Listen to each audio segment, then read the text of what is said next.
vile vitu vinatengenezwa na yeye mwenyewe kuruhusu watu kumuongelea sana. Wewe tupambanie kuuza jezi kwa sababu ndio kitu kuleta pale. Si mnaelewa vizuri? Unasema leo eti sijui unamleta mchezaji asipocheza ugomvi. Wapi na wapi mwanangu? Yaani unataka usajili wa mchezaji mmoja anayemleta mzabuni wa jezi, yaani ndio yeye azungumzwe kuliko wachezaji 10 ambao wamesajiliwa na klabu. Wapi? Yaani ni kutengeneza uadui baina ya Jairuti na uongozi wa Simba. Yaani kuna muda unakuta yani watu wapo tayari kwamba waonekane moto takataka eti kisa mzabuni wa jezi, sio kanunua gari gari. Iliza. Ita influencer. Haya bwana, huko sasa ndo hali inapozidi. Yaani watu hawaelewi. Yaani huko watu wanakimbizana wasako huko wakiwa wanafurahia usajili, wakiwa wanafurahia zaidi wachezaji wao, huko pia vile mambo yanakuwa ni mengi zaidi. Sasa sijajua tuwaweke kwenye kundi gani, lakini kwangu mimi bado binafsi ninachoamini mimi, ukiwatazama upande wa pili, ukiwamulika, kwa maana upande wa pili nikizungumzia kwa upande moja kwa moja wa Simba Sports huko, wao wakae tu kwa kutulia.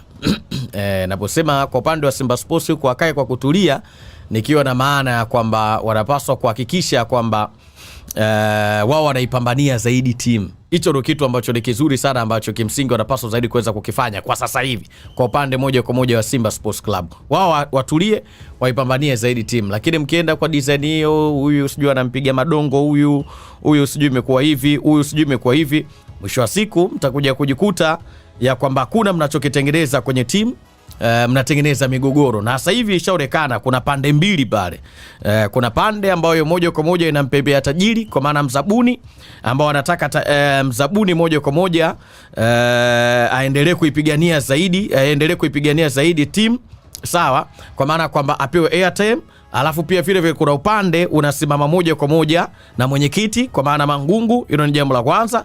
Lakini pia vile kuna upande pia vile wanamkingia kifua Bwana Mo Dewji. Lakini sio hao tu, wapo ambao wanamkingia kifua pia, wao wanaongea, wanamkingia kifua pia tajiri Mo. Mimi huwezi kunivesha akili yako wewe unavyotaka wewe. Mimi naujua mpira babu, mimi naelewa. Utakiela. Tushaitoa wachezaji kibao kina Papendao kina nani wamepita kwa sababu Simba haina hela.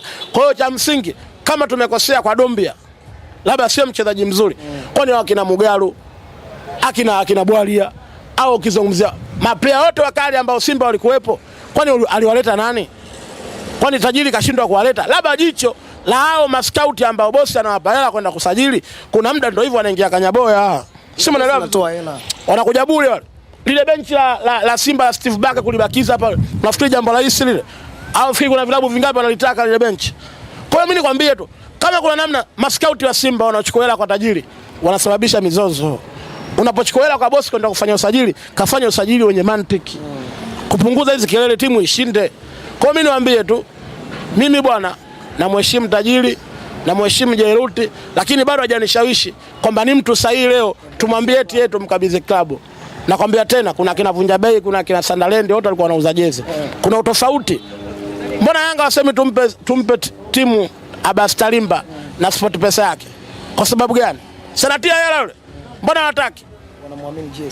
Wanamwamini GSM kwamba ni mshabiki wa Yanga na mapenzi nayo, na ndio maana anafanya kweli. Kwa hiyo ndio maana kama vipi hizi kelele zetu, afu tajiri wetu si Mswahili, yule sio Muhindi, yule Mnyaturu yule.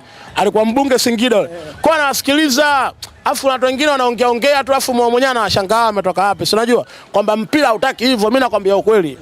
Yaani kama tajiri watu juzi sikaongea sijui hela iko benki, watu wamekamata pointi, Yanga wakaenda kufanya mixing, wametuletea goma na sisi tumeingia kwenye mfumo. Kwa nini kaongea vile kwa ubaya? Mzigo upo. Anawaambia kwamba pesa ipo, msio na mapepe iko benki. Wewe bilioni 1 ukipewa unaweza kubeba? Siwezi kubeba. 10,000 unaweza kubeba? Hapana. Pale ufiki bado unakufa na pressure. Onda kala kamfuko wa shate. Tusipigiwe biki na washamba wale. Mimi nakwambia ukweli, mimi wale Yanga mimi nawaambia ukweli kila siku. Yaani mimi katika watu ambao najua kabisa Yanga wanataka Mo aondoke, Mangungu wabaki kwa sababu Mangungu hana baya. Lakini mimi siwaambia mpira pesa, na mpira unataka tajiri mwenye mapenzi na hiyo klabu. Mimi namtetea tajiri Mo, najua Mo hataki machawa, lakini mimi nakwambia ukweli. Mo ni mtu salama ndani ya Simba. Tuweke mambo mengine sawa, lakini tuachane na hizo habari kwamba Mo aondoke. Bado wanawataka wao kuja Simba. Bado hawajakidhi vigezo vya kuja kwa Simba. Nashukuru sana. Haya bwana, huko sasa hali ndio iko hivyo. Lakini pia vile kule Jangwani maandalizi mambo yakiwa yanaenda vizuri zaidi, na sisi pia vile tutapata fursa ya kwenda kushuhudia kile ambacho kinachoendelea na